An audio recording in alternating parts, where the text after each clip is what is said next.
kutoita mbiri kunzi vakadzi vakarara n'anga vakadzi vakarara n'anga makarara n'anga kaimi takarara n'anga sa iwe ndinonzwa hasha zingeti kurara n'anga imi kutoita mbiri kunzi vakadzi vakarara n'anga maka chii chakanyatsa kuitika iwe uronyatsa usabata zviguno ukanyarara manava makarara n'anga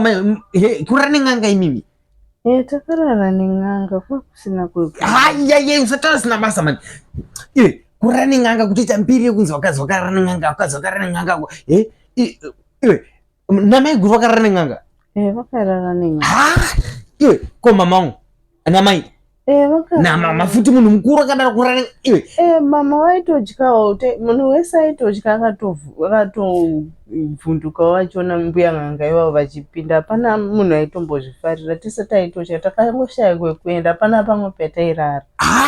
makabatirwa pfuti here nambuya n'anga wacho hatina kumbobatirwa pfuti ngarara murume imwe n'anga chiti mwana wangu achivhurumuka mai kuita mavhurumuka izvouya mwana ari kurwara makabva kurorako kwamamuri makarara murume imwe n'anga iyo n'anga yaizoya kune makristu aimbodei